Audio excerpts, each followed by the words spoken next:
नमस्कार, स्वागत है आप सभी का आपके अपने न्यूज चैनल इंडिया समाचार में। रामलला का आशीर्वाद लेने पहुंचे चुनावी समर का आगाज करेंगे रघुराज प्रताप सिंह।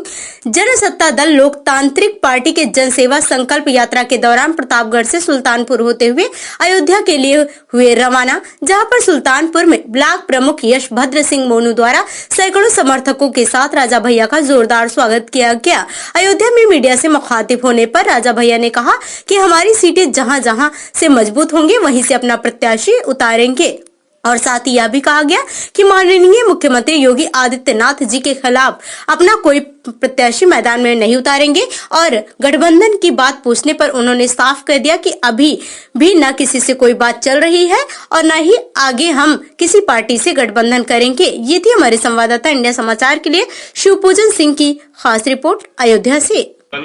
या किसी भी राजनेता से असेंबली के चुनाव को लेकर के गठबंधन की कोई भी बात नहीं हुई है। यदि ऐसा कुछ होता है तो आप लोगों को अवश्य अवगत कराया जाएगा। अभी लक्ष्य है अपनी पार्टी को मजबूत करना, इसके बाद काशी, मिर्ज़ापुर, भदोही, बलिया, गाजीपुर यहाँ पे है, उसके बाद बुंदेलखंड दौरा है, तो जिसका आज से शुभारंभ हुआ। अब हमको जो बोलना था वो बोल चुके, अब आप जो पूछना चाहें। आप क्या प्रदेश के सभी सीटों चुनाव लड़ेंगे? प्रयास तो यही है, प्रयास यही रहेगा। 75 जिले हैं तो जी। रामलला का दर्शन किए तो आपने कोरोना के लिए भी कुछ रामलला से मांगा जी?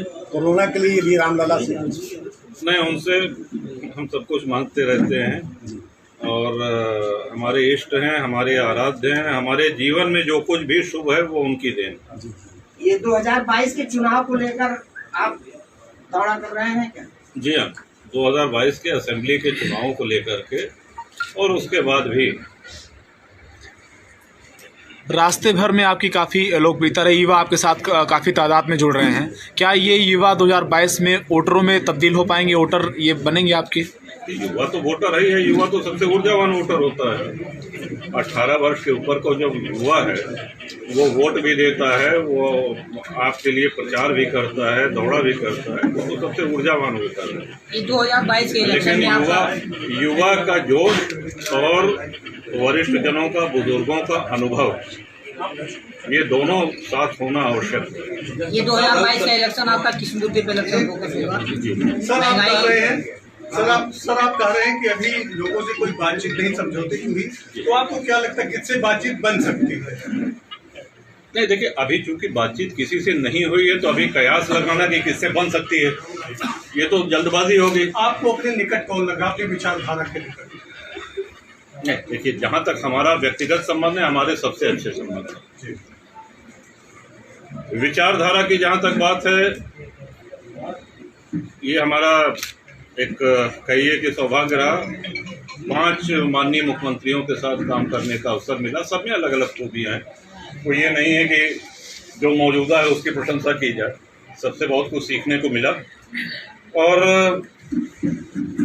बातचीत अभी कोई शुरुआत नहीं हुई है, यही सच्चाई है। आप उसको कितना भी घुमा के बोलेंगे, पूछेंगे तो जवाब हमारा वही होगा कि जब कुछ हो जाएगा तब हम अवश्य अवगत करेंगे। अगर बातचीत इलेक्शन का मुद्दा आपका क्या होगा? जो बातचीत होगी तो वो सीक्रेट नहीं होगी, मतलब उसके बाद तो आप लोगों अभी वैसे आपकी क्या तैयारी है? जी, अभी हम सब लोगों का, हमारा और पूरी कार्यकारिणी का, जिसमें शैलेंद्र जी हैं, 3 बार के सांसद हैं, हमारे वरिष्ठ साथी हैं, विनोद जी हैं, सब लोगों की ये राय है कि जहां हम मजबूत स्थिति में हों वहीं लड़ा जाए। लड़ने के लिए नहीं लड़ना है, जीतने के लिए लड़ना है।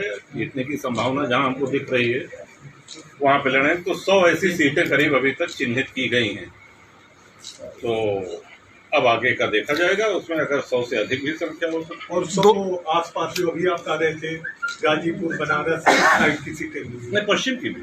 2022 का चुनाव आप किन मुद्दों पर लड़ेंगे, रघुराज जी बताएं? 2022 का चुनाव, पहली बात तो नौजवान, किसान।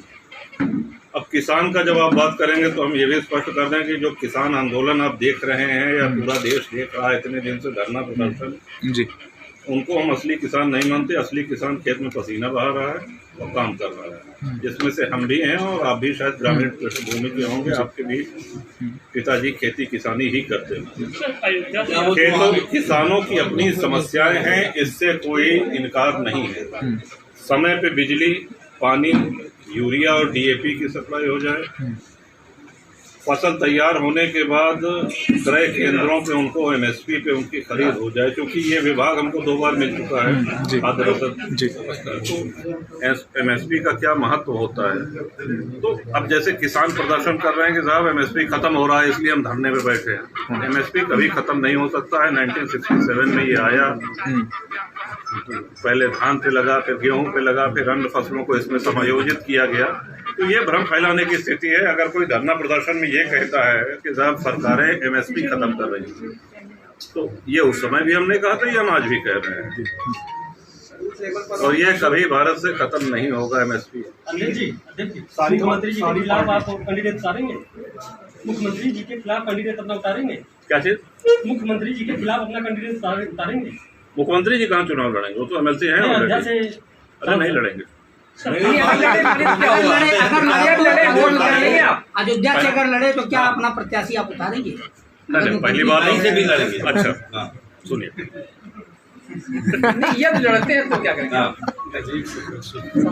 नहीं देखिए, ऐसा है कि माननीय मुख्यमंत्री जी का हमारा परिचय 3 पुष्ट, हमारे ग्रैंडफादर गोरखनाथ पीठ के शिष्य रहे हैं, वहाँ से जाते रहे। तो परिचय हमारा उनका तब का है जब वो सांसद भी नहीं थे, तो तब से हम उनका सम्मान करते आए हैं। आपके बच्चों तो वो एक अलग विषय हुआ।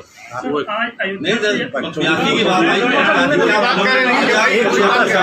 आपकी जानकारी के आप सिर्फ ये बताइए कि अगर वो लड़ते हैं तो क्या आप अपना सीधा चलिए, पहली बात तो वो लड़ेंगे नहीं, और अगर लड़ेंगे तो उनके सम्मान में प्रत्याशी नहीं उतारेंगे।